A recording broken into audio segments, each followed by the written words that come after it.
Good day, good love, good light, illuminators and way showers, physical and non-physical beings, star families, star seeds, ET contactees, and contactors. Welcome, welcome, welcome. Thank you so much for the standby as we work through our little delays here.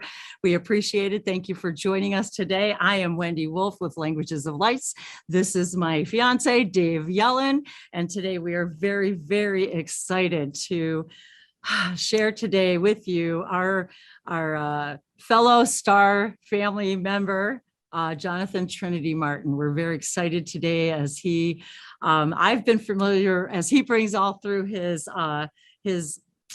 story, how he came to be, where he is today, and all of the things that he is helping with all of us today. He does channeling classes, sessions, he's ET contactee, as well as sharing how to help all of you connect with your ET friends, your ET guides, your star families. And we're excited to ask him some questions today about himself and his ET friends and whoever wants to show up today, the Yahyel, of which I am also very familiar. I have been familiar with Jonathan's work actually since he started channeling. And if you're familiar, if you're new to my channel, I've been on YouTube now for a little over 7 years, sharing my excitement about all things related to following my highest joy and excitement, and to explore my own ET connections, my star families, as well as, of course, the fun now that I have expressing myself in light languages. So, but today we're really going to be focusing on our ET contact. How do we what does it mean? What happens when we start getting these downloads? How do we connect, and what happens when we do connect, and what does it mean to us globally? So all of these things we're excited to share with you, and we'll also be broadcasting, or excuse me, not broadcasting, we'll be uploading this video to our sister channel, Open Contact TV, which Dave and I have recently getting going. And so there's going to be more, we invite more and more people who, including any of you who would like to be guests on that YouTube channel as well, sharing. It's really going to be related to more ET contact and first contact, and of course, open contact, and the protocols, and what does all that mean? How did I get and we get where we are today? And so we'll be sharing more and more of that type of related content, more of the extraterrestrial variety. And so we're inviting all of you to, and that includes sharing your stories about perhaps interactions you've had, dreams you've had, manifestations you've had, physical contact, dream contact, as well as just seeing UFO sightings. Perhaps you are interested in learning more about connecting with your hybrid children. We can perhaps Jonathan and the Yahyel might talk a little bit today about the hybrid children as well. So that's something that's dear to my heart, as well as as being a hybrid mother.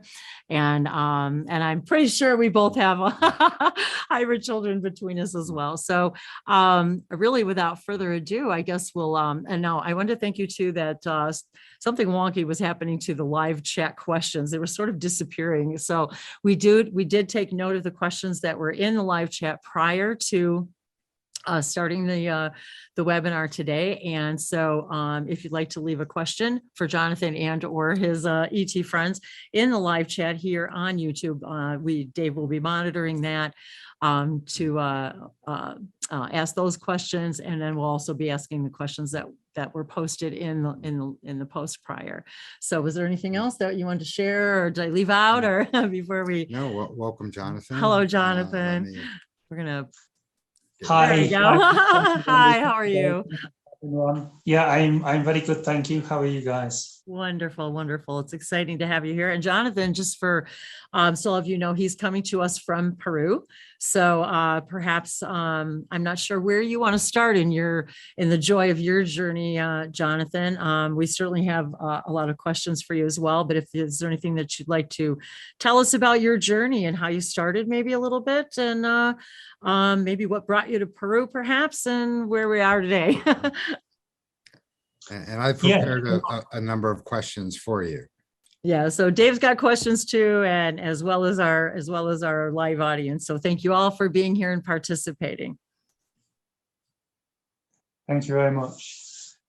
So yeah, so I guess my story began back in around 2007, 2008. I became interested in conspiracy theories.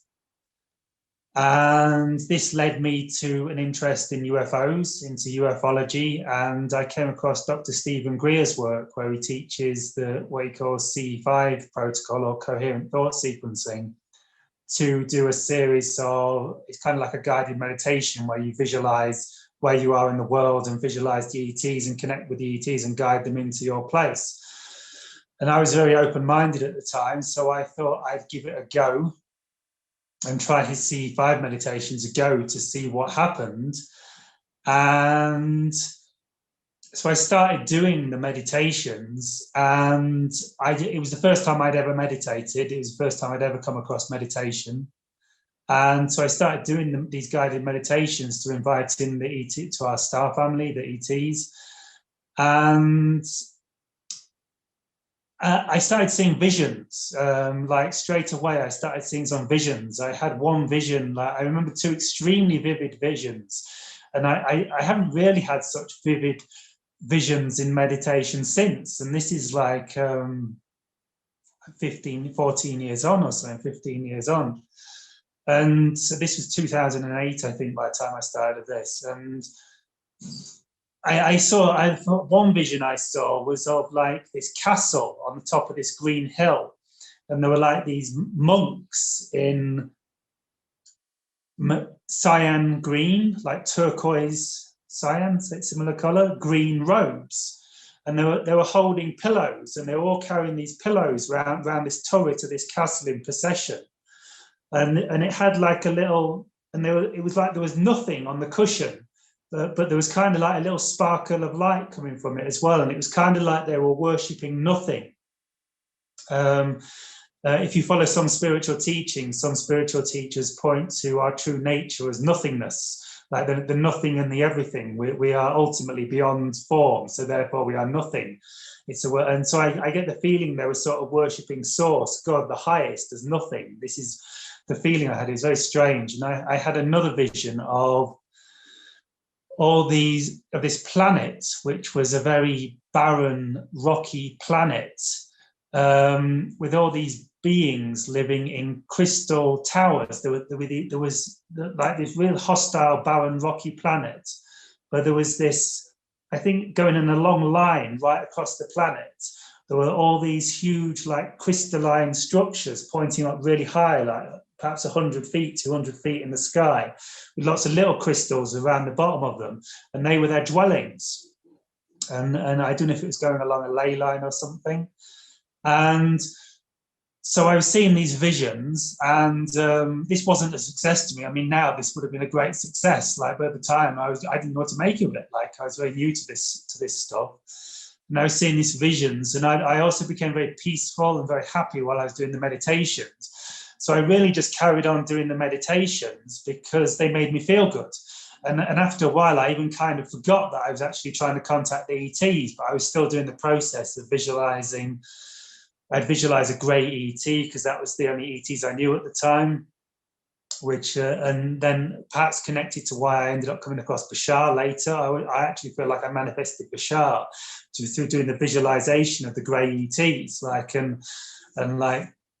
and I just presumed they were good guys. So I manifested a positive version of the Greys in Bashar and the Yahyel later on, and the hybrid kids, through doing this visualization. There's a kind of side effect of it, I guess. But also after doing this meditation for about 5 or 6 weeks, at the point where I'd almost forgotten I was trying to contact the ETs, I remember I was lying on my bed doing the meditation. I do them lying down because I wouldn't experience the meditation, and so I mostly meditate lying down. Or initially I did it standing up, but then I just started lying down on my bed. And I remember seeing like the lampshade. It suddenly seemed to start rotating, and it looked like a flying saucer with lights around it. And the next thing I know, I can hear this deafening roar of fighter jets flying over my house, my parents' house at the time, back in the UK. And so I knew from watching all my ufology videos that often like fighter jets and like helicopters and that were connected. So I ran up to my window to look outside, and I saw 3 bright flashes of light coming through the cloud cover, kind of from this direction where the fighter jet was coming from. But I don't know what that was. But over the next couple of weeks, I had 2 more sightings. There was one where, again, it was accompanied by the sound of a fighter jet. And so I looked out the window, and over my house, there was this golden ball of light. But it seems that seemed to be where the sound of the fighter jet was emanating from. So it was a bit bizarre, but it was just moving along the sky. And I said to it in my mind, I said, if you're, I can't remember if I said ETs or aliens, I probably called them aliens. I don't know, I probably called them extraterrestrials. I said, if you're extraterrestrials, move up and down.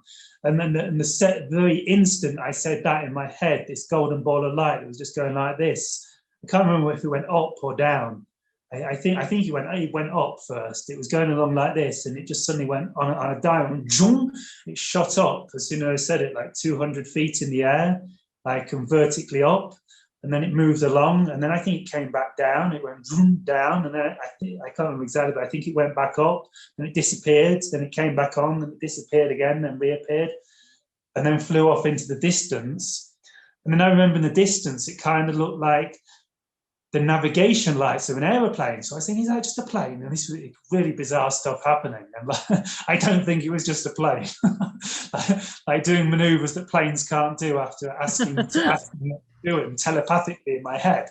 That's pretty advanced for a fighter jet. And I had another sighting a bit after that, similar. This one was a golden ball of light flying through the sky. It was being tracked by a fighter jet again. And that went off into the distance. Like they were both, the fighter jet was here, the golden ball of light was here. And then after they disappeared into this distance, this other light form like appeared, just floating. It was like, it was either a red ball of light with a green outline or a green ball of light with a red outline. I think it was red with a green outline. And it was just floating in the sky. And by now I had my camera on the ready. So I grabbed my camera, but as I put my camera on it, it disappeared. It didn't want to be filmed, this one, at this time. Although, as some of you may know, I did capture footage later on of the Yahyel on the Facebook live stream. But after that, a few minutes after that happened, this fighter jet flew in through the sky with full afterburners on. I don't know if any of you know what afterburners mean, but it's basically when fighter jets light up their exhaust fumes. They light them, and you get fire coming out the back of the plane to give it extra boost in emergency situations when they're like in combat situations. And so I've never before or seen seen a fighter jet with afterburners on flying through the sky. And so it was crazy. It was like this full afterburner fighter jet flew right over my parents' house. And then another one came a few minutes later with afterburners on again. It's obviously picked up the UFOs on radar and coming to check out what was happening. And they were flying around the sky that night. And my friend in the village actually said, "Did you hear those planes last night? They were crazy." And I said, "Yeah, they were here for my alien friends," sort of semi-joking. Well, I was kind of joking, but not joking, obviously. And yeah, so that's how it all started. And then I came across the teachings of Bashar a few months later. I say might be connected to the visualizations. I believe that, like I created Bashar. Like, hey, I created Bashar. Of course, we all created Bashar. We all shifted to this parallel reality where Bashar exists because it was relevant for us. Yeah, yes, we did. Well, I think also as we move into a version of reality that matches the frequencies better, we allow these things to come in. And there are times that I literally sort of feel like, or let's just say my higher self is working a control panel with different tracks of reality. And as you shift from one track to another, and sometimes you have these aha moments, and then it's sort of like shifting to a different track. And you could sometimes even sort of feel the idea of, oh, that reality didn't have bashar in it before. Now all of a sudden, like, oh, you know, they're connecting to the bashar frequency, the Sasani frequency. Let's dial in the bashar stuff. And then all of a sudden, results on YouTube start coming up showing bashar, Sasani, Yahyel, you know, all of these things. And it's interesting because I did prepare a handful of questions for you. And I thought I'd do something a little different than most other interviewing kind of things happen. So we know, and Bashar has shared this, the idea of the protocols of first contact. And I had the idea that not only do the protocols of first contact apply in a collective kind of way, but they also, after studying them and going through them, and we made a few videos talking about them, that they also apply on an individual basis, and they sort of start on an individual basis. But, you know, as you say, you know, you feel like you've created your reality with Bashar and the Yahyel and the UFO sightings that you've had. But I thought that we would go through some of the ideas of the protocols of first contact, and then you could talk about specifically of those protocols, your experiences with them. And I know from watching your videos and even from what you've just talked about now, that you've clearly had experiences that fall directly into the category. We were sort of laughing how you check almost every single box on the protocol list. So of course, the one of the early protocols, the earliest protocols is a higher version of yourself. Someone discovers the civilization and then decide that they want to make a connection to that civilization to eventually lead to contact. So some of the first steps are finding an individual that they could make contact with, and it's usually another version of themselves. And in fact, in some cases, they have to create another version of themselves in that civilization. Which would be Tahinio, I'm assuming, for you. Well, Tahinio for you would have found another version of Tahinio, which is you here, which is of course by no coincidence. And then the protocols first start. So it usually starts by ET or UFO kinds of sightings and what your reactions are to them. And you've just explained and told the story about some of your first sightings. Part of that is also what are observing your reactions and seeing how open you are to more contact and more higher frequencies. And that also leads to the idea of having more memories come back of childhood memories that might also have been associated with contact in some sort. Maybe by having this UFO encounter, you, after a while, you start realizing, wow, I saw UFOs when I was a kid too. And I didn't think of anything of it at the time, but you start having more and more of these memories and recall things. And as we know, as you create yourself moment by moment, you're also creating a past that's congruent to the you that you are now.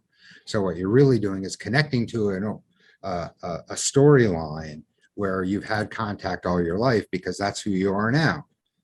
Someone who has contact, someone who channels and is moving toward open contact. So you've told us the story about the UFO sightings. One of the next protocols is initiating contact with the individual. And I'm sort of paraphrasing these. Tell us a little bit more about, you obviously had contact. Tell us a little bit more about the first time that you've had of a communication style kind of contact.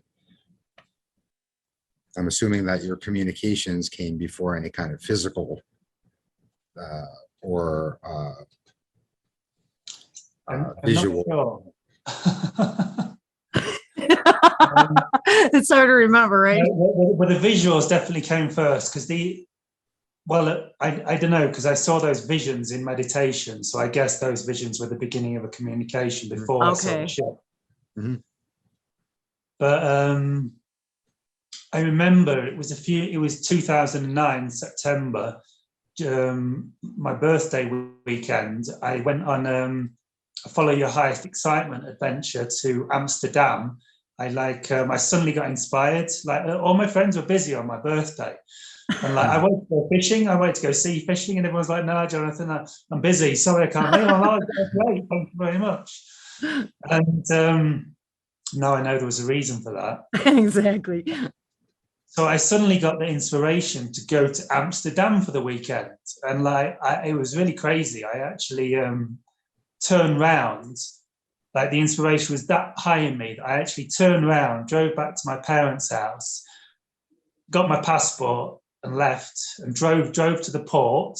I didn't have much money. I had about 200 British pounds to my name. I didn't even know if I was going to be able to afford it, but I was like, follow your highest excitement, trust. And I managed to get a fairly cheap ferry across the water from Hull ferry port, not too far away from me. It was like a 1-2 hour drive. I still had my fishing clothes on. I didn't even change out my fishing, but they weren't too scruffy. They were okay. And yeah, and went to Amsterdam. And I remember actually, like the only thing because I don't remember seeing ships in my childhood, but I remember when I was stood on the ferry crossing to Amsterdam. I don't know if it was going there or coming back. It was probably coming back because my frequency was a lot higher by then. But I remember being stood on the ferry, and it might have been on the way out there, I don't know, and like watching like all this mist on the sea and like these ships going by in the distance in the mist. And it reminded me of like a dream I had when a child, where I would see ships flying over my neighbor's house in the sky. And I realized that the dream was that I was seeing these cargo ships that I was now seeing in the sea flying over in the sky over my neighbor's house. Wow. And in the dream. And this was the weekend that I had a huge awakening. And so as I got back from Amsterdam, after having a very spiritual, like my mind, I really had a huge awakening there. Like I was actually in a state of bliss for a lot of the weekend, and I could like hear angels singing to me, and or something, maybe ETs. I don't know. I feel like angels. And when I got back to the UK, it was Monday morning after a weekend. Like they call it the booze cruise, but I wasn't there on the booze cruise.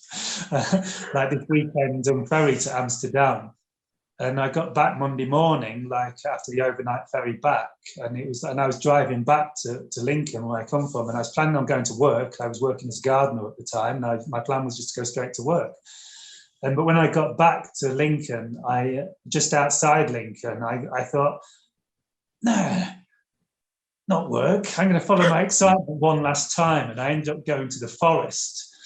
And when I got to the forest, my frequency started getting higher and higher and higher, to the point where something happened. I had this huge awakening experience. I think I actually had a contact experience that I don't remember. Shah talks about this, how we've had contact that we don't remember. There are ways I remember, and I still don't really remember anything about it. But something happened, and like my frequency went crazy. And I'm fairly sure I did have contacts. The same experience that happened again almost 9 years later to the date, when I was expecting something to happen in 2018. And the same thing happened again. And this time I did remember, not at the time. So which way do I talk about this? But I'll talk about that in a minute. But so after the 2009 experience, like I kept going back to the forest because like it would evoke this same state of euphoria and like kind of oneness in me. And when I went back a few days later, I hold the ET. The ET spoke to me telepathically very clearly. And one thing they said was "Good morning," and a voice kind of like that. And we had let me interrupt for a quick moment. James Pierce says he had a dream of ships flying around my house when he was around 5 or 6 too. He always felt it was more than a normal dream. And I wanted to mention that one of the reasons why I thought it was a good idea to talk about the protocols of first contact is because if you're watching this, you're in this octave of Yes. vibration. These type of things might be happening to you too. And sort of identifying these protocols of first contact and sharing our experiences and your experiences, Jonathan, about the different steps that you've experienced. And let us just say, just for a second, that we didn't really clarify. The protocols of first contact were brought to us, at least that we found, were through Bashar, channeled through Daryl Anka. There is it's a public list that I believe we downloaded this from his site, bashar.org. He has a spot in his place where you can download a lot of different like forms and images, things like that. So that's where we got this from. So that's what we're talking about. I felt like somebody was like, what are they talking about? What protocols of contact? So it's sort of the idea that these are sort of like the universal protocols of contact that where as Bashar and many people feel that they're first contact specialists who enjoy this, meeting people from all of other species and so forth. There are protocols and Bashar and company are following those protocols. So anyway, that's where that came from. And the idea is, like Dave was explaining to someone earlier today, it's sort of like the universal idea that these are sort of the general rules for meeting new species out there. Not everybody follows them, but so anyway, that's sort of, I just want to clarify that just a little bit. And being that one of the things he says in the protocols is you will get these, you'll start to remember these in your dream states, and you'll start to think, or in a meditation, like you just said, and you realize this was no ordinary meditation. And I really think it was a visitation. And I really think I probably left, and because I'm missing time. And so yeah, this is one of the things that we wanted to kind of normalize for people, because people are like, I don't know what's happening to me. And so anyway, so I just wanted to put that out there too, that James is remembering too. And I remember actually seeing things around the moon when I was a little kid, and I stopped my dad in his tracks and I said, look at that. Can you see that? And he had no idea what I was talking about. I couldn't see a single thing. I'm like, can't you see those things moving around the moon? Yeah. And I was probably only 6. So anyway, yes. where do we leave off as far as, the contact of. So all of you watching, well, first of all, on our Open Contact TV channel, we do have some videos about the protocols. Yeah, we started actually reviewing them, and we'll continue with them. But everyone here, can you feel the energy?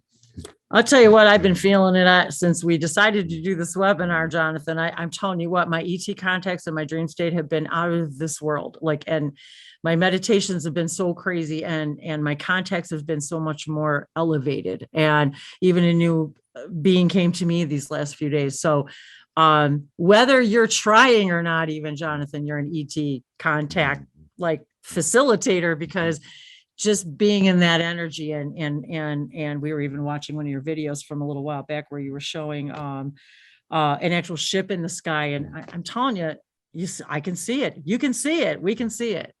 So it was pretty amazing. So yeah, I mean, my whole vibration has like just been woo. Anyway, so and I'll just mention that one of the next parts of the protocol is generating, and then us here on Earth receiving contact symbols. So I know that as you said, you've created the reality where Bashar has brought you information through that permission slip. And of course, he has brought us the sacred symbols. With the sacred circuits and symbols. Sacred circuits, which were certainly no synchronicity for you and meeting with you, the idea of Sirius giving them to the Yahyel and the Yahyel giving them to the Sasani generations ago. And then the Sasani bringing them to us. And we were just wondering, Wendy and I, if you had received any symbols of your own that were sort of separate from the sacred circuits. And not just exclusively written though, right? No, Or do you mean? well, so a symbol could be a symbol, doesn't necessarily mean written. Wendy gets downloads of symbols that she writes, pages and pages and pages of. A lot of people seem to connect with the idea of the automatic writing of symbology, symbols, stuff like that. But symbols could also just be artwork or songs or whatever. Did you ever receive any actual symbols that were, unique to your own? Probably nothing particular as it comes to mind at the minute. Not really my thing. I mean, I remember talking about those monks that were carrying the pillow with nothing. Right. Yes. That was kind of a symbol in itself. That was very interesting. Yeah, that was very cool. I remember Bashar brought to us one day, and I wanted to show this. He said that this was a symbol if you guys wanted to, if you want to connect with the Yahyel more fully, to use the symbol, which is actually a triangle with split corners. And he specifically said it was a yellow triangle with split corners. Now I have seen other symbols for the Yahyel, like on Pinterest and things like all over the internet. But I've never seen that one, that specific one that he had given to us to use as a permission slip to more fully connect with the Yahyel. But I did want to back to the idea of when you first started getting your own connections, and then you heard the good morning.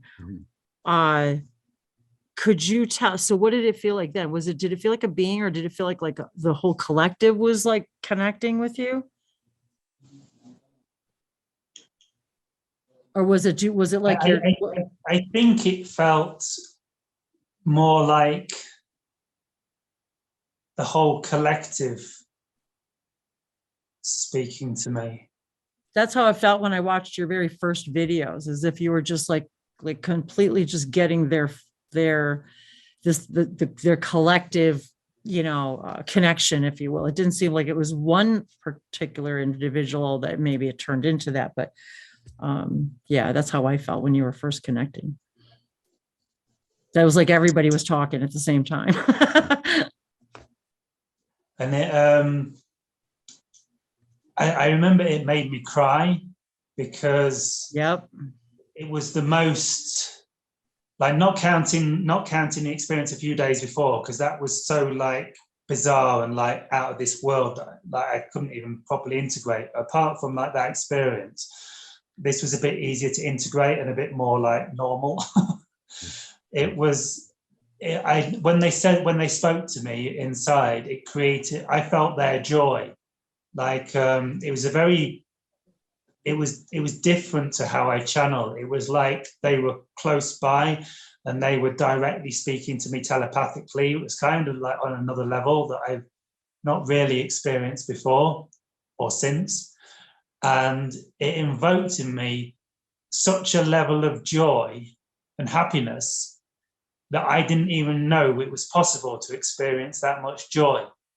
Like, I'd listened to Bashar's teachings for a while before this, talking about, this thing, experiencing high levels of joy, but you kind of you don't know where to believe it, do you? Like, right. I didn't know what it would be. You're right.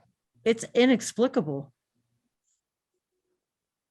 Yeah. And the love swells up so it much. Does.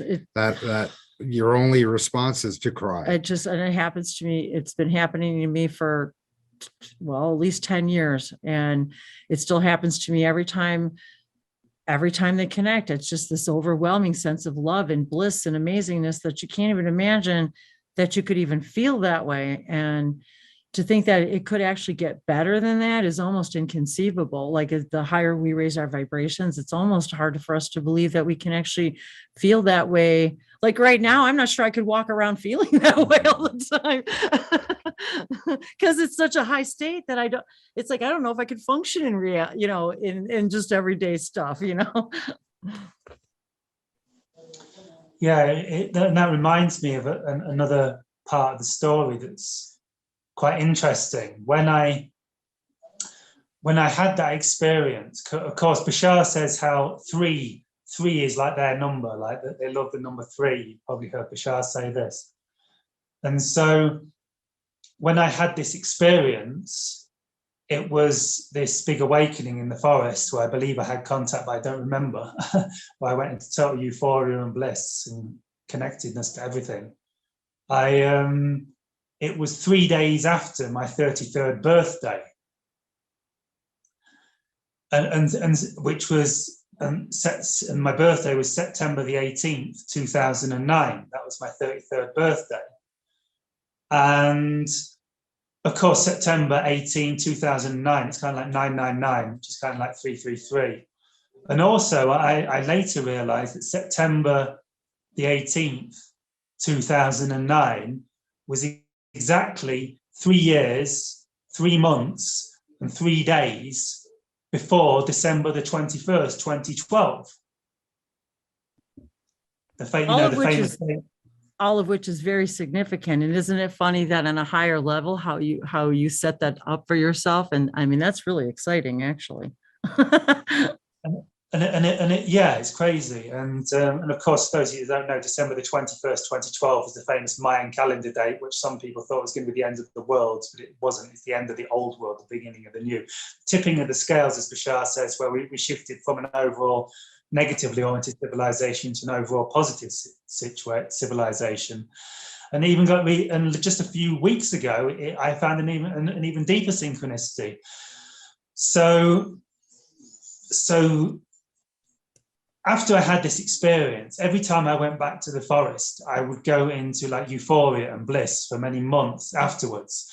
And then when I come back to reality and have to go to work, I get like depressed, and I was kind of like this frustrating reality.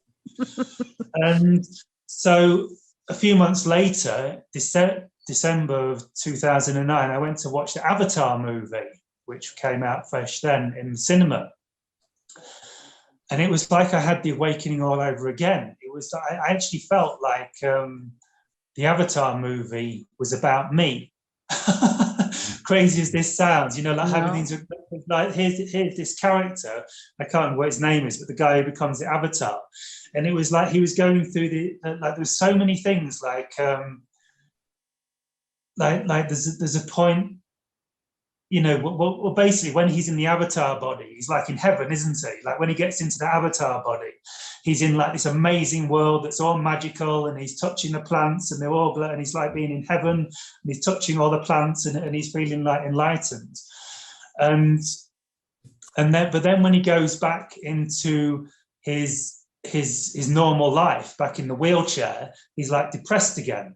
So it seemed like a very big reflection of this reality I was going through, where I was going into my higher self when I was in the forest and becoming like euphoric and blissful, and then having to go back to physical reality, where my job, like where he's in the wheelchair, and it seemed like the movie was all about me.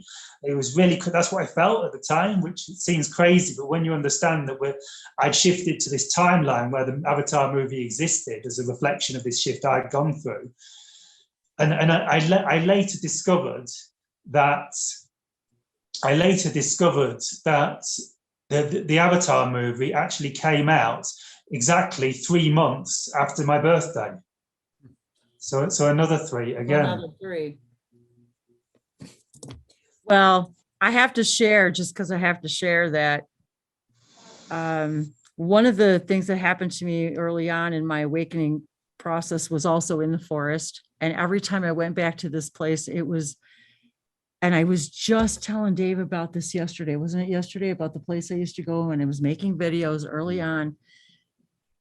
And I still, in the energy of it, if I think about it now, I still cry, because every time I went back to the forest to make a video, it was so, the emotions were so, but what I wanted to say was, it was my dog Ranger at the time. Funny, Daniel, because I have the picture I just hung up today.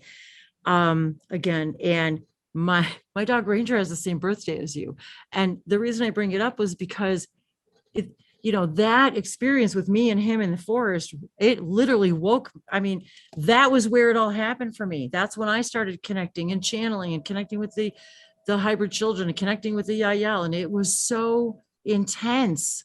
And so I wanted this is one of the magical things about having these webinars to talk to people, is so that we all start to see, these experiences we're all having. We may not always talk about them, but this is what channeling is. This is what the awakening is. It's sometimes when I'm on my knees sobbing because I don't even know what just happened to me. Like, what is this bliss? What is this thing I feel? What is this, what just happened to me, and who just said what? And my reaction and my response to it is sometimes pretty surprising even for me.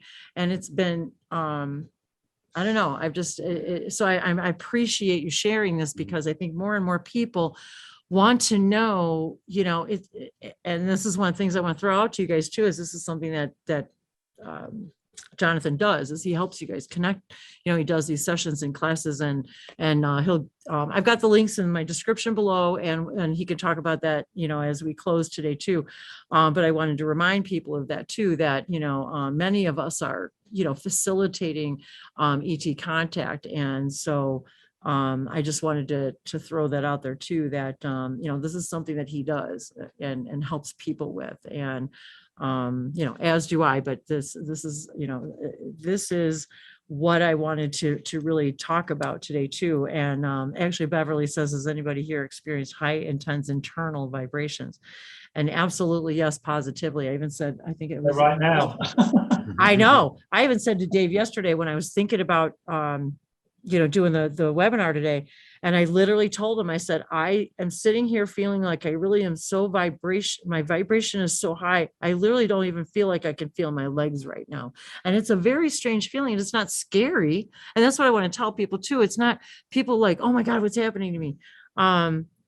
But yeah, that just you saying those things, it helps us all remember that this is part of what the ascension process is, and connecting with our higher vibrational aspects of ourselves. So yes, very exciting. So I digress. And it's sort of funny because the next thing on my list is phase shifted contacts and observing of the reaction and the recalling of it. So part of the protocol is you get phase shifted into a new reality, probably where they could meet you or take you somewhere or whatever. Could be in a ship, could be just another reality, could be just phase shifted into a higher vibrational reality to see how you do, and observing your ability to recall that.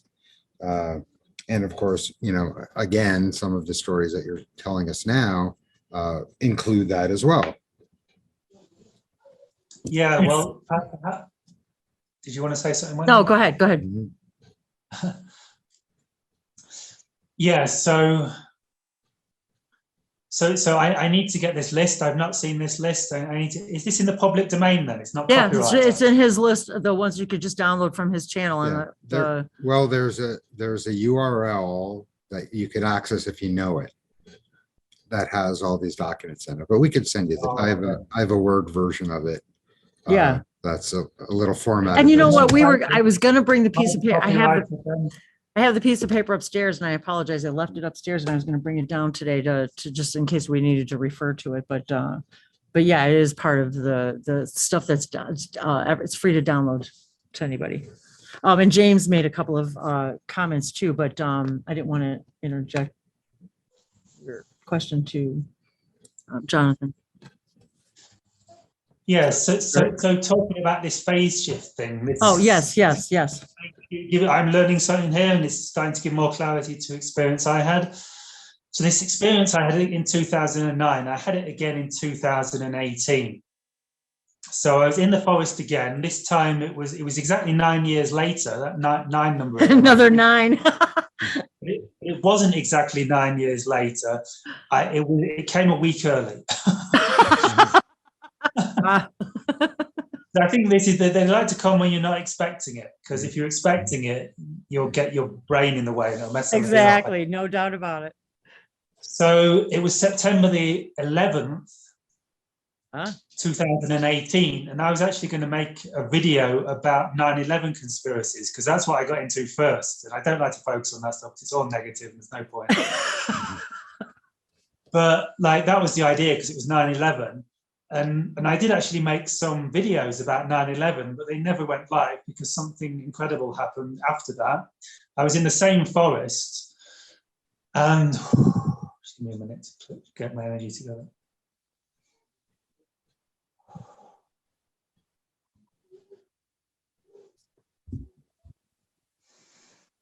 See, I go through this phase shift just talking about it, and it's very powerful energy.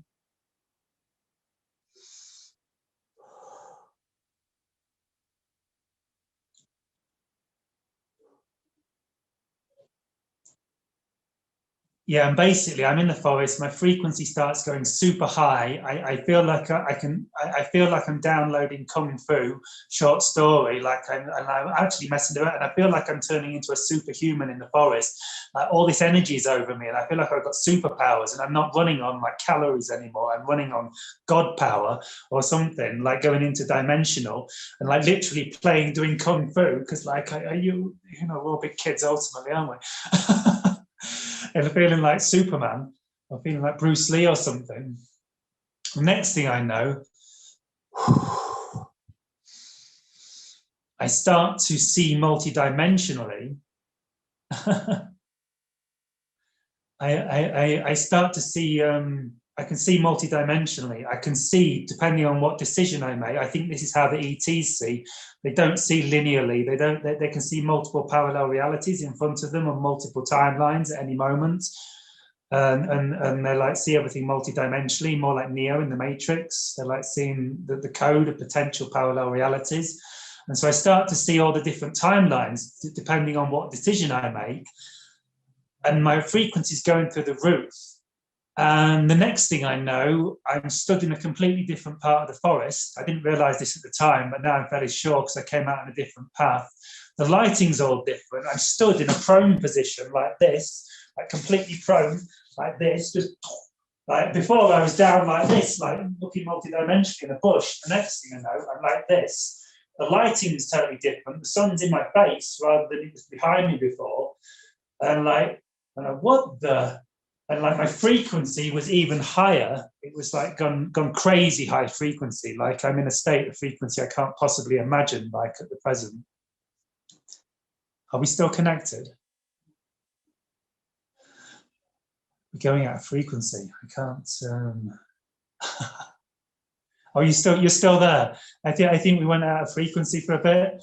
I think maybe some of the viewers aren't ready to believe in that reality yet. So, no offense, guys. Right, so you're back now, so you must be ready for it. And that was funny. You blew away the circuits, Jonathan. So the frequency is crazy high, and there's all these fighter jets flying around my head. Like I've got missing time. If you know about ufology, I've had like this. Like it was dead silence, peaceful in the forest, and like within no time, zero time, I'm in a different position in a different place in the forest. The lighting's different. And there's all these fighter jets flying around my head, like, and I think other planes as well. I can't see them because of cloud cover and the forest canopy, but I can sure as heck hear them because they were coming back on my position and zooming down on me, and it was kind of terrifying because I knew they were there because of me. And did we lose the live recording? No, we're good. Nope, Okay. no, sorry about that. I didn't think you would even hear that. Okay. Yeah, there's all these fighter jets flying around me, and basically I didn't remember. I didn't know what happened. I knew the fighter jets were there because of me. I knew something very, very, very profound had happened. And over a few moments, it come to dawn on me that I'd obviously had a contact experience and I couldn't remember it. And the planes were there because of me, and somehow I'd been blocked out. But I was about an hour later, I stayed in I couldn't find my way out of the forest, which was crazy because I knew this forest like the back of my hand, and I was like trapped in this forest for like 2.5 hours. I was just following my instincts, which way to walk, and they wanted me to keep me in that forest. And I had a communication with the Yahyel about an hour later. It was very intense. And then about 2 weeks later, I started to remember the experience in meditation. I remember being on the ship. I remember being in Tahinio. I believe it was my counterpart's bedroom, his quarters, we call it, on the ship. There was a bed. There was, I don't know if they have beds. I don't know if they want to presume. I don't know if they sleep, but I don't know if they wanted to make it seem. I think there was a bed. I felt he was sat. We were sat both sat. It was like a hotel room with a white bed and like sat in front of a mirror and a dresser. The only strange thing was he had a towel over his head. Very bizarre when you get into this stuff. And like, it was something to do with my fear of seeing him and wanting to go deeper into it. And so when I went into like saying like, okay, I want to see you. This was in meditation 2 weeks after. I want to see more of you. I want to see what's behind the towel. And I tried to peel in. Instead of showing me his face, he showed me all the pain that my father had suffered at my hands during his life, during our life. Wow. It was like the kind of life review thing that happens after death. Like and so up until that point, like I kind of like was the spoiled child, you know, like kind of like, oh, my dad's been horrible to me. Like my dad was so nasty to me. My dad's passed now, and you know, we had a good relationship towards the end, and I've heard a lot of this. So,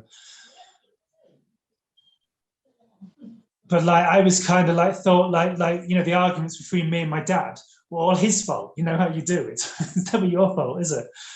But he showed me like all the pain that my father had suffered at my hands, and I was like, and I just started crying. I was like, oh my God, I've been such a terrible person. I never even knew I was so horrible. And like after that, he showed me how like my father. And he also showed me how, you know, I was kind of like, oh, I'm really spiritual, like the Yahyel like me more because I'm more spiritual than my dad. And Tahinio like showed me, no. We love you and your dad equally. We love, and that was a revelation to me at the time. And they showed me how me and my dad and another family member and Tahinio were all very, very closely connected on a soul level and came here with a similar mission. Of course, this was way out my dad's remit. He didn't understand this. You know, he passed recently at 86, so he knows. And just let me compose myself. Sure, go right ahead. Take a couple breaths. I totally get it. And you know, I have to say, I've experienced many of these things myself, so I can totally relate to the energy you're feeling, the things that you're feeling. My mother just recently transitioned just a few weeks ago. Well, it was been a month, actually, just yesterday. And the things that I've been getting and receiving, and it truly is amazing to me how when we're raising our vibration like this, we really literally are. It really, I want to say, cranks up our empathic heart based things, and so and reality, a heart based, you know, surfaces, things coming to the surface. Yeah, I actually will lose train of thought in the middle of a sentence because it's like I'm going from like literally one reality to the next.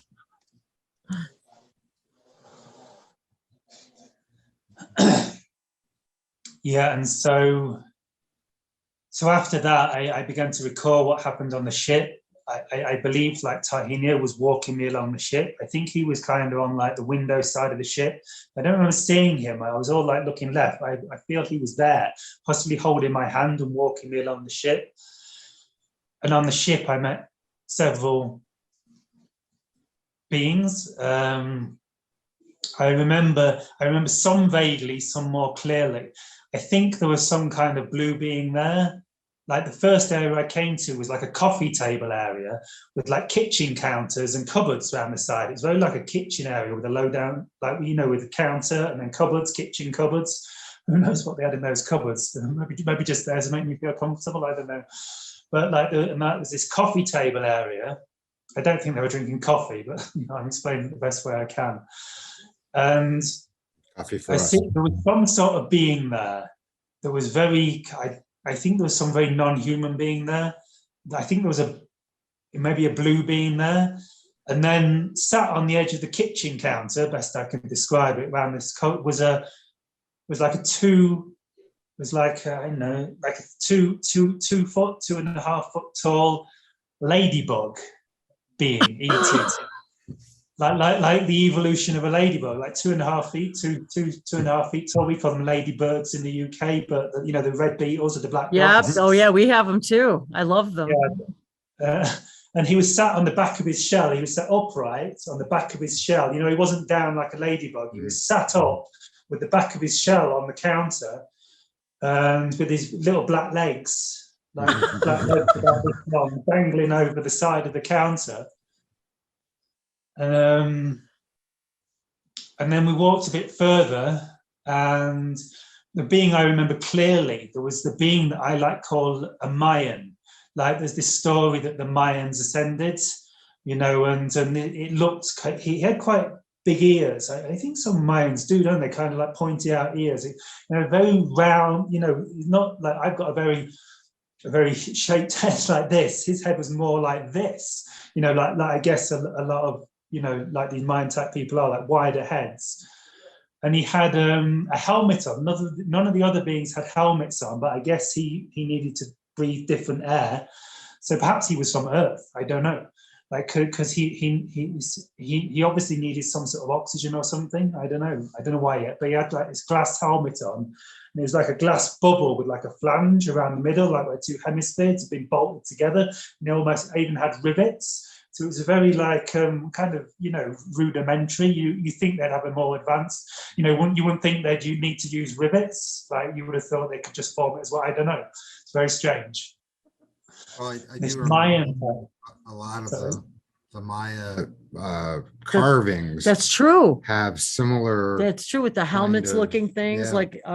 like a space helmet kind of They're thing. like spaceshipy, but yet very primitive. I think that there's even ET civilizations even now that require some form of technology to even contact other species, and I think that that's actually still going on.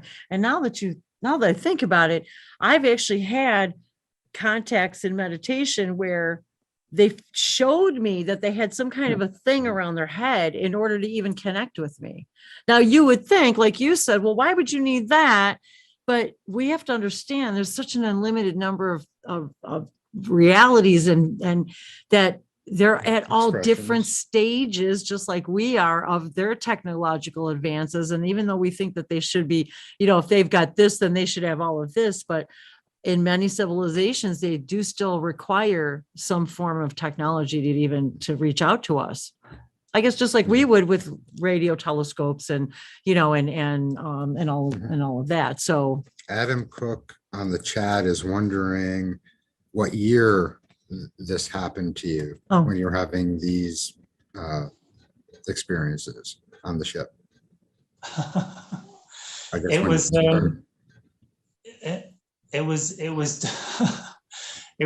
September the 11th, 2018. Oh, so that's when it was 19. Okay.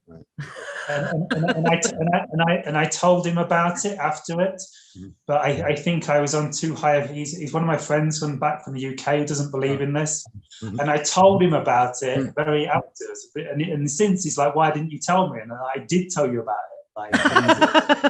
Well, see, maybe he's in a little higher frequency now. I know this story from somewhere.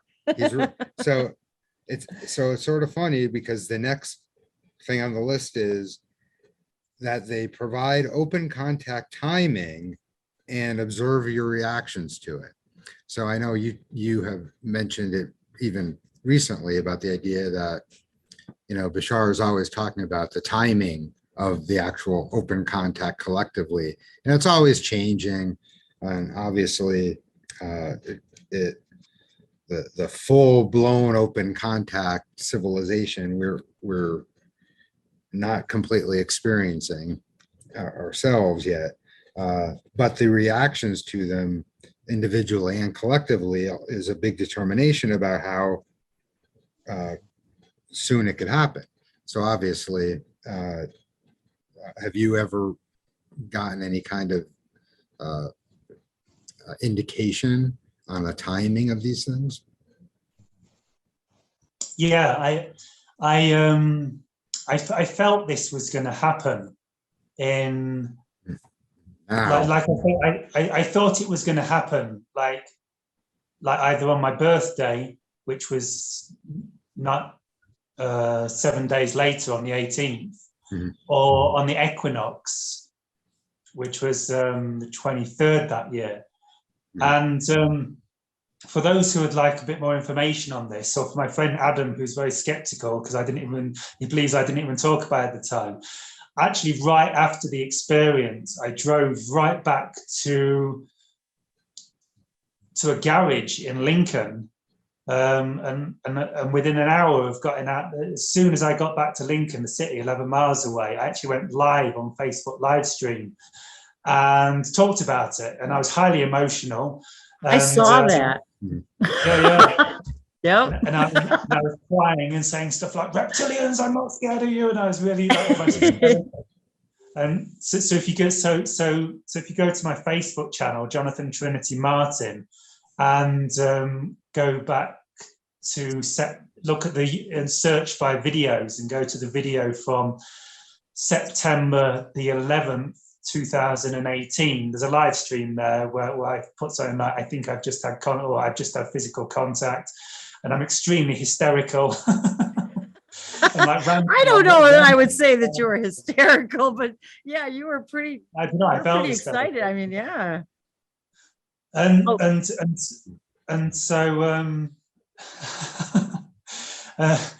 so after that, I started making live streams every day because I was in this really euphoric and high frequency. There's lots of live streams around that time because I was in another dimension. I was in a very high state of consciousness for weeks after that. But specifically on the day that I actually thought I was going to have the contact experience, which was the equinox day, which was September the 23rd, I think, 2018, where I thought something was going to happen. That was actually when I did the Facebook live stream, and the Yahyel showed up during the live stream and flashed us. Yes, you're like, something's going on behind me, you guys. And I'm telling you, we saw it. We saw the ships. And Adam says, have you mentioned our sighting, Jonathan? And he says, I'm not that skeptical, brother man, if I saw a UFO with you. Yeah, exactly. This is why I wondered why it makes me doubt it, because we had an amazing sighting together. Right over Lincoln City, over his house, up on the top of the hill in Lincoln. Is right in the middle of the city.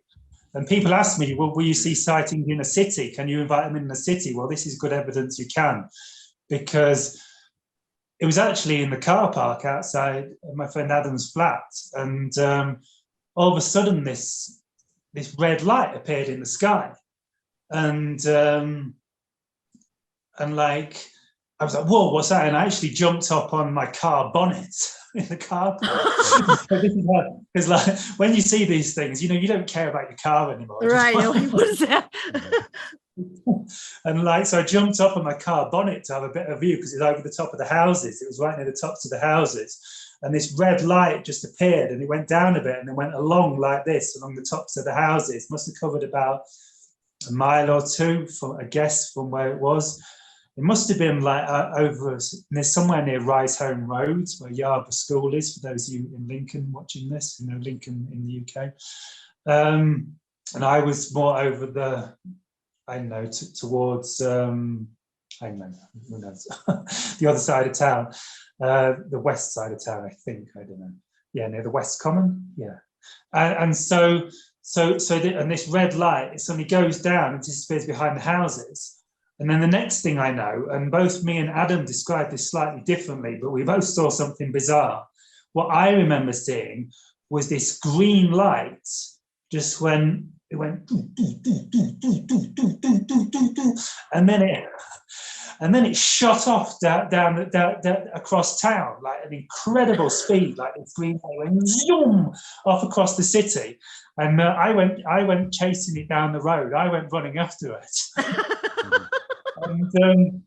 and it must have covered like, I don't know, like 4 or 5 miles or something, maybe longer, maybe 10 miles in like, in a few seconds.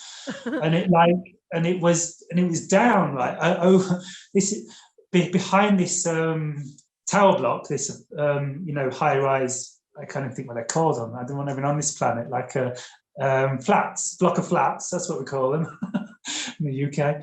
And so it's just behind this block of flats, right? And the block of flats are here, and it's short. It's about 5 miles away. It's behind here, and I'm running down the street after it. And there's this other guy who one of my friend Adam's neighbours, and I'm like, "There's a UFO! There's a UFO!" The UFO. And he's like, yeah, I believe in them totally. And I'm like, no, look, they're here now. He's just going, yeah, I believe in them, man. I'm like, no. And I pointed to it, and I'm like kind of here in the road, and the block of flats are about a couple of miles away, and like the green light's behind it, and this person is like about 10 meters in front of me in the road, and I'm shouting at him, look at the UFO, look at the UFO. And he's like, yeah, I believe in UFOs. And like what it did, right, it went down when I said that, to the point where it was like, from my point of view, just 1 millimeter above the block of flats, so that I could see it and he couldn't. You see what I'm saying? Because he's 10 meters in front of me and he has a different perspective. Yeah. So they actually like ducked down to the point where they're precisely on top of the flats. And so that I can see it, but this guy can't, because he's obviously not meant to see it for some reason. They're respecting his free will, it's a long story to go into that. So Adam says that he recalls the red light split into 3. The red lights then amalgamated as a green one and then diverged again. Then the green light went like the 3 claws on a monster drink. Turned green and shot off. So he's now in at least a reality where he remembers something. Yes. So we're remembering something similar but different, because And my friend Beverly, she lives in the UK as well, and she says Lincoln has an extremely high energy flowing through it. Thank you, Beverly. You have to come visit us. Yeah, you guys should hook up. So I'll mention the next stage, and we can move toward it because it's our favorite one of all: the filtering of non-compatible states. So I guess the idea behind that, of course, is releasing all your negative belief systems. But in order for contact to actually occur, states that are incompatible can't exist. They can't exist in that vibrational reality. So they are assisting as best as possible to help with removing all of those negative states. And of course, it's with free will. You have to want it because you get to choose your reality and you get to create it. But they're part of the protocols is actively assisting in filtering of non-compatible states of contact. So I'm sure that many of the things that you talk about has to do with that as well. Well, I'll tell you what, Adam. Adam says, please, guys, can you give Jonathan a shout out from me and tell him I love him? And he sent you a heart. So maybe he's waiting for you to come back from Peru so you guys can hang out. Hey, maybe when you get back, you guys can hang out together, and we'll hang out together, and we'll do one of these. Well, maybe we have to now. That would be fun. Hey, Blue Star. Oh, thanks everybody for hanging out and asking questions and chatting with us. And so did I interrupt you? I'm so sorry. I do that. No. I'm just mentioning the next one of the next stages, and I'm not going to go all the way to the end. Oh yeah, the filtering the beliefs. So that is one thing that I have to say when we watch your videos is that you literally always seem to be doing everything you possibly can to raising your vibration, doing things that are congruent with that, and living your highest joy and excitement. And I really feel like, you know, you're one of the people that literally like does it, you know, like actually does it, does the thing, you know, acting on your highest excitement, doing those things, and then sharing with the rest of the world. This is what happens when you do that, you know. And not just during the webinars. Right. It's not exactly that, it's, you know, and so I find that very engaging. I find it very, I'm grateful for the expressions. I'm grateful for all the things that you've brought to us from Peru and from the UK. So yeah, as far as you filtering out your any kind of all that stuff, I guess being that it's part of the protocol, which I of course do as well every day. I'm always, you know, working through these negative. I don't want to say working through, because really it's not really like that. It's like as soon as you make the decision to do it, it's literally done. But in your experience, how much of that are you still, I don't know how I would say it, like still having to do, maybe not still having to do, but, you know, are you still, we're also working through your own, negative belief systems, I guess. Oh gosh, yeah, I woke up depressed this morning. Oh, I don't know that what happens. going on, It happens to me. Yeah. It happens. So yeah, very much so, very intensely at the minute. It's kind of like I'm being forced into facing all my fears and like flushing out the last of my stuff at the minute. And it's not been fun, I tell you. It's fun. It's fun when you're on the highs. It's been very like this. Bashar says the roller coaster that keeps going up. Yeah, I've been forced to look at all my negative beliefs, and like my negative beliefs, as Bashar says, they're like when they're coming to the end, they shout the loudest. Mm-hmm. You know, and like my mind can literally has been going crazy. Like I've literally been going through this process where I'm either like in the last week, like I've had experiences of like pure deep peace. I've had experiences of very high frequency joy. I've had experiences of being nothing and everything, like where my consciousness has been no longer identified with my body, and I can feel how I'm nothing, and ultimately I'm source consciousness, and I'm nowhere, and I don't exist because I'm nothing, because I'm beyond the realm of form, and yet I'm in form as well.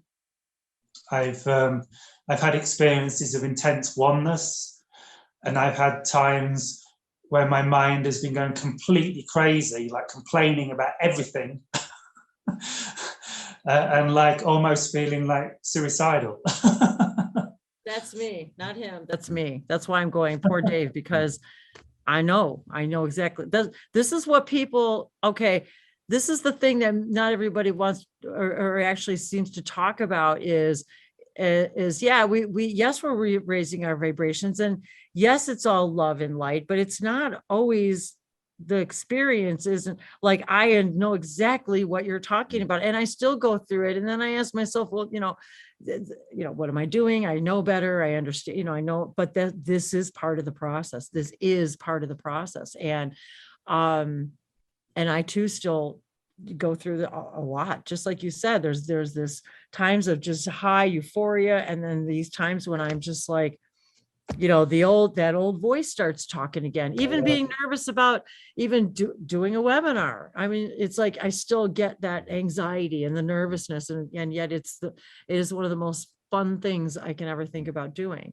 Yet it's one of those things where it's all these doubts start to come in, and then you think, oh, what happens if something, see? And then what do? You manifest some weird technology problem, because you know what I mean? Because your belief systems can't believe that everything can just go perfectly and smoothly, and that nervousness of what if, and then I just take myself through the worst case scenario as well.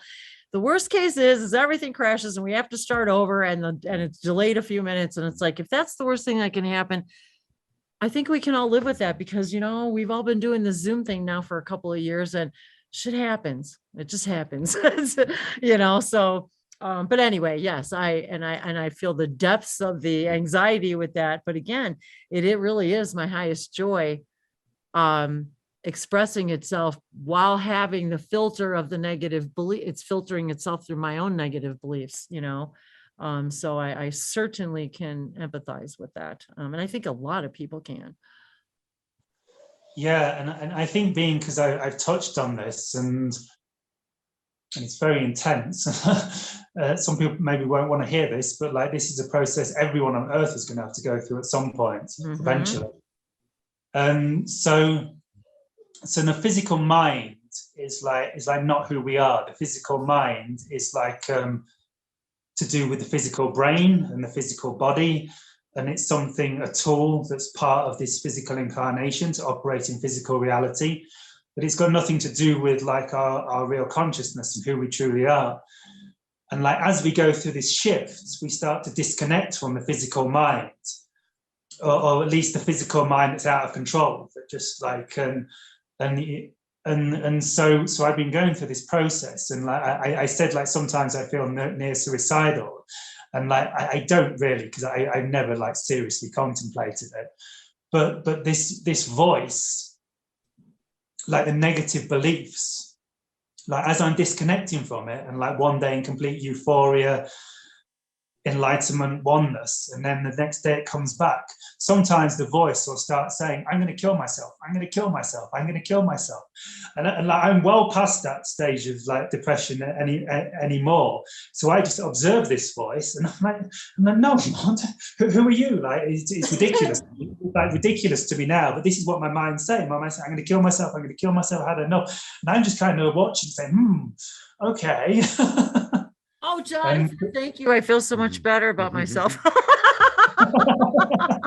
mean, I'm not kidding. I'm sitting here thinking, I say this to Dave all the time. I'm like, if people could see the side of me, they probably wouldn't like me very much. It's like, because it is, I'm going same thing. It's like this same thing. It's like, you're not really going to do that, but there's that voice, you know, that voice. It's very strange. And it's good because it shows us that we're not that voice. It shows us that we're completely insane and out of control, and it enables us to begin to disconnect from that consciousness, and not like, you know, teachers like Eckhart Tolle talk about this a lot, how, you know, we're not the mind. Like Eckhart Tolle in his book, The Power of Now, he says the biggest step you can take on your spiritual path, at least in the beginning, is the realization that you are not your mind. You are not the thoughts in your head. Absolutely. There's a lot of there was a few things coming up in the chat. And Adam says he had a clear daylight sighting in Sheffield of a light ship with two orbs that would appear and disappear and reappear. Recorley said diverged telepathy. This was as a 25-year-old heroin addict to see it as a vibration in an anthropomorphism in my experience. Well, that was a mouthful. And Ostino, thank you too. We love you too. He says, I love you guys so much. Great to see you doing something live. Good love and good light to all of you. See, God, there goes my glasses again, you guys. I swear to God, they just start, I get my vibration raises so much they steam up. I find it interesting that raising your, Zulia says, find it interesting that raising your vibration and alien contact go hand in hand. And Adam said the big contacts are on their terms in my arrogant, egoic meat suit avatar in this simulation. And Beverly says, me too. Some people refer to this as the dark night of the soul. So anyway, that's I just wanted to kind of catch you up, Jonathan, too, on some of the comments that have been going through, in case you wanted to comment on any of that. And the next thing in the list also is something that you just sort of mentioned in one of your last videos about the children coming by, probably being hybrid children, precursors showing up. So the idea of the precursors is could be Yahyel, could be hybrid children, could be people in your reality in really high vibration, to see if you notice them, to see how you react to them, and to see if you could handle that vibration. And the next step is actual open contact happening, and different stages of things that happen once actual open contact happen, which we won't get into that. But as we see, you've certainly experienced all these things on the list, and you are also feeling as though open contact is imminent and could be any moment. You know, sort of, it seems as though you felt the presence of some form of precursors. And Bashar does say, if you experience them, there is no doubt in your mind. Precursors meaning, explain a little bit what a precursor is, though, Well, for people it's- who may not know what that means. So the idea is a close encounter of a being that would probably be walking down the street and looking human, human or mostly human, but at a very high vibration, to see what effects they have on you. Just walking down the street, do you notice them? Do you not? Do you pay attention? Do you feel all of a sudden like you look at them like they have a specific vibration? So because you create your own reality, there could be a precursor walking down the street. He's only appearing to you, only in your version of the reality. So the people around walking on the street may not notice the precursor at all, because it's really all an illusion, because everything is an illusion anyway. So the idea is, and it probably goes into the idea also of the phase shifting realities. So you're put into a situation where a high vibrational being is in pretty close proximity to you. What are your reactions to it? Do you notice it? Because if you're not noticing it, then you're not feeling those high vibrations. And we're not talking about super high vibration, because then it would be very obvious.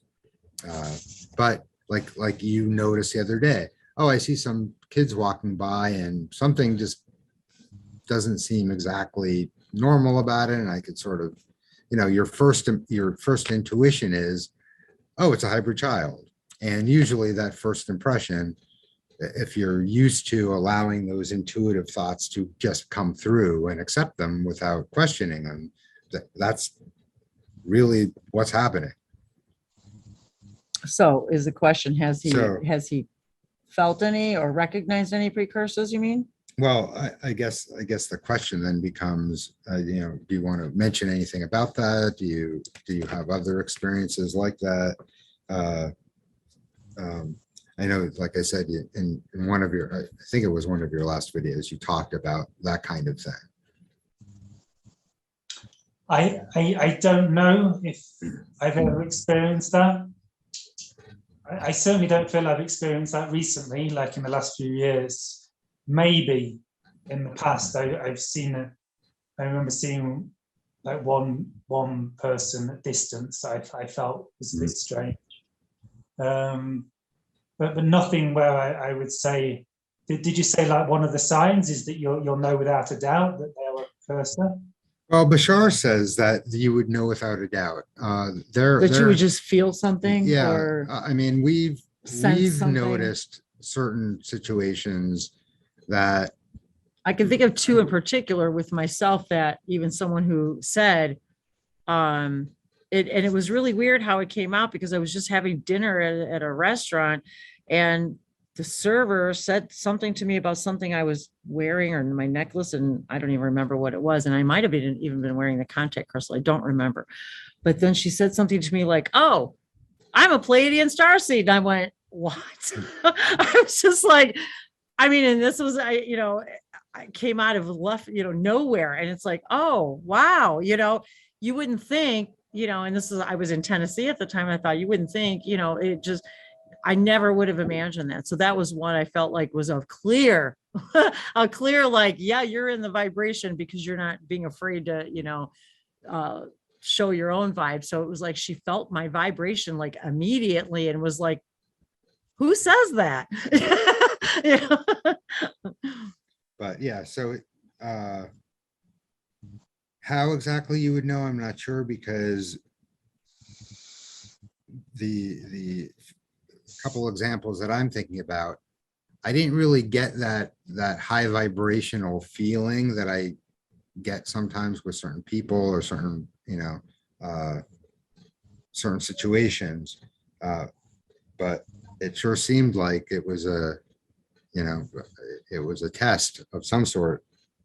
I was just thinking about now, or maybe I was being guided to that, like, we certainly see them on social media, and I think we recognize them for, and that, anyway, that's a thought for another day.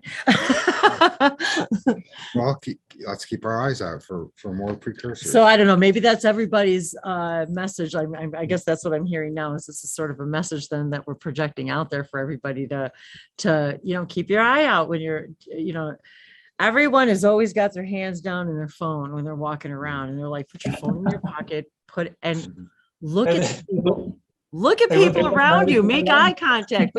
If you guys are in Peru, make eye contact with Jonathan. It's like, and I find it interesting in a lot of your videos too. How do you feel out of place doing them there?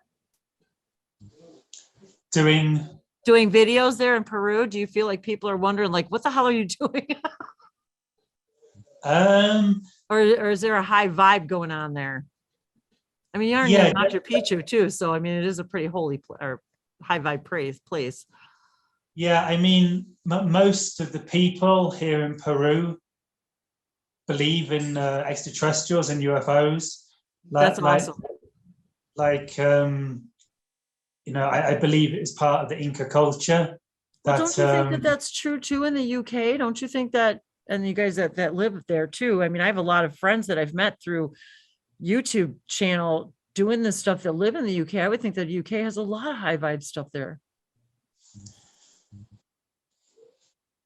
It's very different here. Like perhaps like 1 in 100 people. I don't know. I know a lot of people don't believe and still are very skeptic about the UFO thing. But here in Peru, it's part of the culture, and they also have the ayahuasca, the plant medicine. Yes. Where it's part of the culture to do like here, ayahuasca is legal, changa is legal, which is a DMT releasing substance, and like there's so many taking like journeying hallucinogenic. They call them plant medicine here, is part of the culture, and so a lot of people here have done the medicine and interacted with beings from other dimensions. It's part of the culture here. Where I'm living here now, it's known as a UFO hotspot, and a lot of the locals here have seen the ships. Most people, a lot of people you speak to here will tell you they've seen lights on the mountains or flying. Like the owner of this hotel, he said he's seen a light hovering across the valley from that mountain to this mountain. So they're quite. It's the same as Mexico, because it's part of the culture and part of the belief system.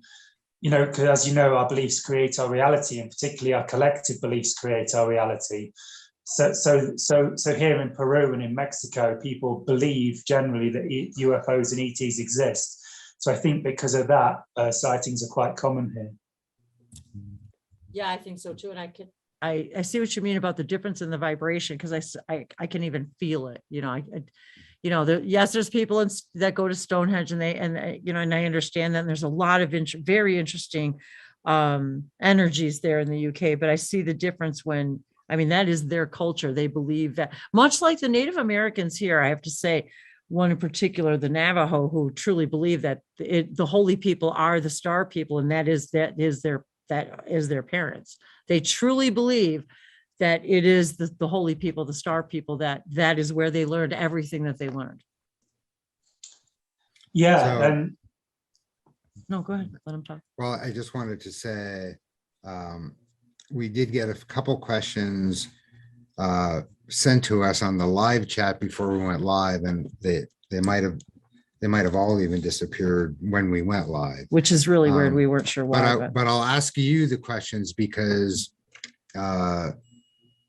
Before, I'm assuming that you want to get Well, into it's some say, yeah, channeling. because I realize that we're already- getting late on time, and what I wanted to do is let you decide, Jonathan, there's a few questions here, and I don't know if people, were wanting to direct them toward the Yahyel or to you personally. So, and- how would you like us to direct, And- how would and you, these what are- would you like to do to answer them? These are sort of generic-y kind of questions too.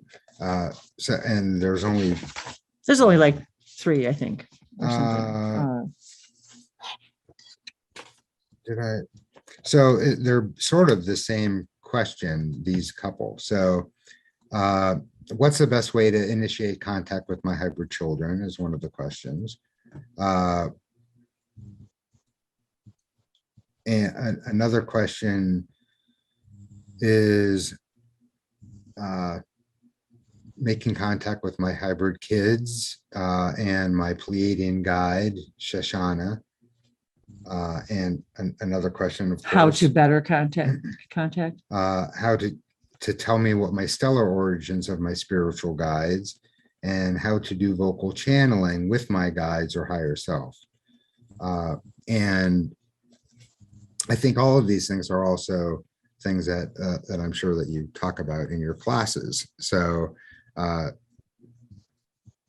you don't need to channel those answers.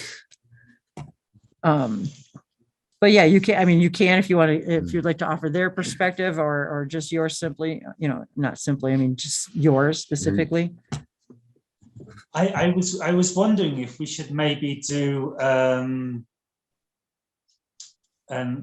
I don't know, episode 2. We should maybe we could maybe do another one of these live streams. Oh, I'd be Where- happy to, if you're up for it, we could certainly do another one. I don't want to, I know that people were wanting to, to ask questions and stuff. I am more than happy to do another one. And I'm sure all you guys out there, are, if you're interested, I'm sure that they would love to do another one as well. Yeah, because it's been quite energetically intense for me, and I'm feeling a little tired. And Okay, I understand. Well, you've been channeling the whole time. Well, anyway. this is the way we have to remember too, guys, is literally it's. So somebody says yay. So Silver says yay. So is that a yay for doing another one? Yeah, so I can perhaps quickly just give some answers to those questions now, but like those questions, they're kind of a similar thread. And they're also, it's going to take quite a lot of time to explain them fully. So perhaps we can take those questions and do a second call, do a second live stream. Oh, sure. And use those questions as a kind of theme for the next live stream. Oh, that would be great. I think that's exciting, and it gives people more time also to come up with some new questions now that they've already met you. They're part of, been, introduced to your energy. So I apologize, you guys, if we've taken so much time, but, with the not channeling part, but you know what, to be honest with you, this is really, it was more about meeting Jonathan, and, and talking to you and learning more about you too, and your experiences. And I know you've shared this in a lot of your videos. But doing it this way and live and interactive is really exciting. And people are really excited about this right now and the interactive live stuff. So yeah, I would be more than happy to do that, and we can do it as soon or as later as you like. Yes. So just quickly to those questions. Like I say, we'll do another one of these live streams. We can perhaps do it on the same day and time, perhaps in 1 week or 2 weeks. We'll Sure. arrange that. Perfect. Because the people that ask the questions, they're likely to be available at the same time. Aren't Exactly. These were people who couldn't be here today. So. Okay. So, they can't be here. I don't feel so bad about not answering them now, knowing they're not live on the live stream. So, but generally, like, if I say, like, if you want to learn to channel, if you want to learn to make contact with your Pleiadian counterparts or your hybrid children, just set the intent like before you go to bed every night, if you just do like a little meditation or a little prayer, if that's your thing, and just bring yourself back to center, quiet your mind, and just kind of put it out there. You can either say in your mind or just hold the intent. You don't actually have to say the words. They can pick up on like your intent, or even say it out loud and just say something like higher self or God or source or soul family. I'd like to make contact with you. Can you guide me towards making contact with you? Can you guide me towards being able to channel? Can you guide me towards learning how to make contact with you? And that'll actually create like a vibrational resonance that'll actually create synchronicities in your lives. You'll actually like one day, if you keep setting this intent every night or regularly, one day you'll just stumble across the right YouTube video or like a book or pop out of a shelf. You know, people even talk about like books like dropping off shelves, like and this kind of thing. And or you'll meet the right person in the street, you'll get chatting to someone in the coffee shop, like by just setting the intent. You don't even need to put it out there, you just need to hold the intent in your heart of wanting to connect with your star family, wanting to connect with your ET counterparts, wanting to learn to channel, wanting to step on this path. I believe it was Jesus in the Bible that said something like, knock and the door shall be answered unto you. Like knocking is just saying, I want to find God, I want to find enlightenment, I want to contact the ETs, I want to connect with my soul family, I want to, by just you're knocking on the door of heaven, you're knocking on the door of synchronicity, and you're allowing the higher consciousness by asking in prayer, or like I say, just holding the intent in meditation. You're by asking your higher self, you're setting in momentum, like things that will happen in the future, apparently completely by coincidence. You might get some amazing synchronicities where you're like, wow, I can't believe that happened, this really works. And so you'll be guided towards the information that will take you in that direction. And like I say, we can talk about this more in another live call, because yeah, you getting tired. That's fine. I completely get it. Let me change my view back. Yeah, and Heather said she's got a question too, about an experience that she had and something that she and I had covered in one of our private sessions together. So yeah, she said next time she'll so this is great. I'm actually excited that this gives us an invitation to open up this door more fully. And I'd be very excited to do another one of these, and really excited that you're willing to too. So, and actually we'll do another video or something, and maybe figure out a way to take questions ahead of time, and not in the live chat. So we'll come up with a better plan for you guys to take some to send me questions, and actually you can send them to us. We'll figure that out, but you can always send it to my website as well. Yeah, I think what we'll do is we'll set up a registration. And thank you to all of you who did register. And this is one of the reasons why, because that's why we wanted to do this, because now we can, we can let you guys know that the ones who have already done this one. And then, and so we could ask questions. And maybe we from can, the website. right, and we can gather questions on my website, and then that way have them in a place that we can, more easily ask them. But so yeah, that's very, very exciting. I appreciate all the time and energy that you've spent with us today and answering our questions. And it's really exciting for me to, go on this know thyself journey and meeting more of my own ET friends. And I know that all of you would benefit from spending some time with Jonathan. So please do. Oh yeah, Jonathan, why don't you, I know you got a couple things coming up. Do you want to talk about your classes really quick before we go? And I have all of his links in the description, you guys, in the video description here. Just quickly, just check out my website, jonathantrinity.com, links below. Also, I'm running a new class called Deepening Your Awakening.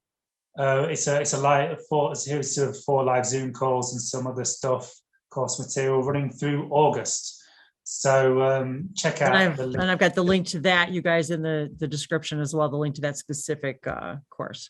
And you're running courses, sessions. You actually are very busy. Yeah. So so thank you, Wendy, and thank you Dave. It's been really amazing. It felt like it was meant to be. Like the energy's been so powerful. Like as soon as we started the call and the frequency started getting higher and higher, I thought, well, this was obviously supposed to happen. Like, because like when it at the start, when it, you know, I never know. You never quite know if things are supposed to happen or you're going a bit off course. And like before, when we couldn't log in, like we had like 13 minutes of technical difficulties. I was like, oh, maybe it's not meant to be. And then like it was.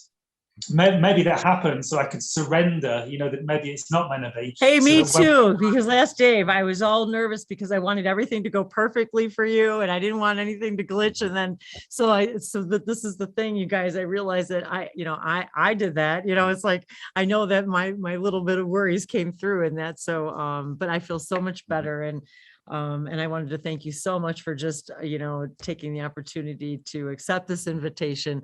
And it was one of those things, you guys, I just want to say it was one of those things that came out of the blue. It was very spontaneous.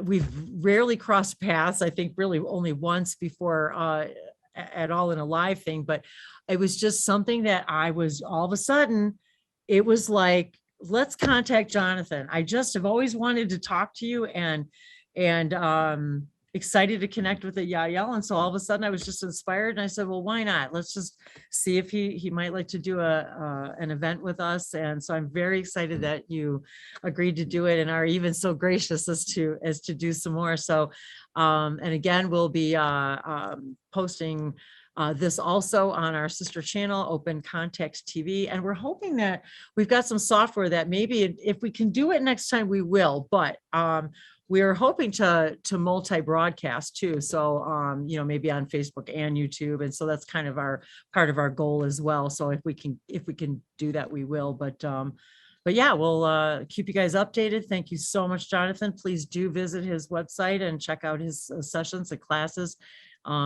And I'm sure that he can help you with connecting with your guides as well. And I'm always available here at Languages of Lights to share whatever it is that I can share with all of you as well. And I really appreciate your energy and your presence here in the live chat. It means everything to us because really it is exciting to do this live interaction. So, and thanks for sticking it out with us, Jonathan. I really appreciate it.